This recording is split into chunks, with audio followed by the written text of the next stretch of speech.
Bismillahirrahmanirrahim. Assalamualaikum warahmatullahi wabarakatuh. Sahabat kalian yang berbahagia, kembali menyapa dan semoga kita senantiasa diberikan kesehatan, kecerdasan, dan kebermanfaatan di dalam mengisi hari-hari di dalam kehidupan ini.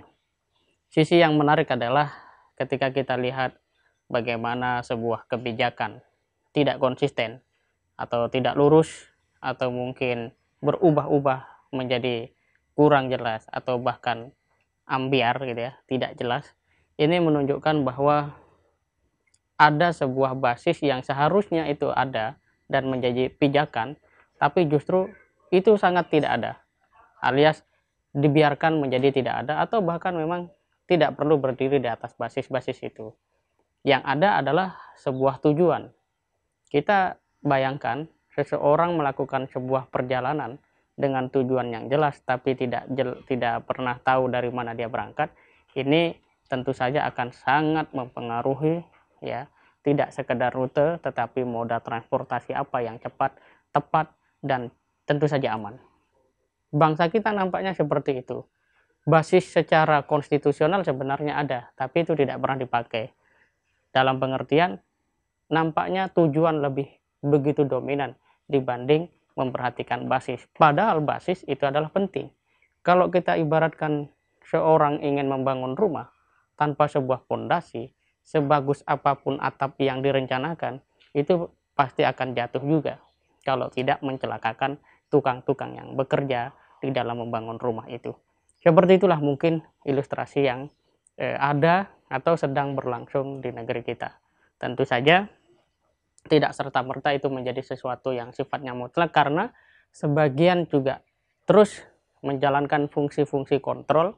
Ada juga yang menyebutnya dengan istilah kritik, ada yang kalau dalam bahasa Quran itu adalah nasihat, ya, watawasobil haq watawasobil sober, ada masih dan bekerja terus untuk menyampaikan hal tersebut. Tetapi sisi yang sangat penting bagi generasi muda untuk diambil pelajarannya adalah menjadi seorang pemimpin ketika tidak mengerti nilai-nilai dasar dari setiap tujuan yang hendak dicapai, ini akan menjadikan dia sangat mudah terombang-ambing oleh beragam arus yang hilir mudik datang bergantian, silih berganti. Pada akhirnya, ya, kepemimpinan menjadi tidak kuat. Pada saat yang sama, kebijakan menjadi begitu beragam dan pada saat yang sama tidak sekedar berlainan satu sama lain, berbenturan, bertabrakan, bahkan baku hantam. Nah, inilah yang belakangan terjadi. Lantas apa yang bisa kita ambil sebagai sebuah pelajaran? Pertama, ya, menjadi seorang pemimpin itu membutuhkan pemahaman nilai-nilai dasar yang kuat. Pada saat yang sama membutuhkan yang namanya komitmen. Dan yang ketiga, kita tidak cukup berteman dengan orang yang telah mengantarkan kita pada sebuah posisi tertentu, tetapi juga harus mendengarkan nasihat-nasihat yang relevan, penting, dan dibutuhkan. Dan ini tentu saja membutuhkan bukan sekedar wawasan, tetapi kedewasaan sikap diri seorang pemimpin. Jadi kalau kemudian seorang pemimpin itu memiliki wawasan yang baik, kemudian punya keleluasaan hati, ya, kedewasaan berpikir, maka dia akan bisa memilih, memilah, dan mengolah mana informasi atau keahlian yang diperlukan oleh bangsa dan negara dalam situasi seperti ini, mana sekedar mereka orang yang hanya ingin menikmati keadaan atas nama perjuangan misalnya ketika memenangkan dan seterusnya. Dan cara berpikir seperti ini mutlak diperlukan dalam sistem apapun itu, karena bagaimanapun juga sejarah akan mencatat siapa presiden, siapa pemimpin, dan apa kebijakannya. Dengan demikian, sebelum situasi betul-betul buruk, maka sangat baik kalau kemudian seluruh, ya, pucuk pemimpin di negara ini itu mengambil sebuah sikap dewasa untuk sama-sama berunding.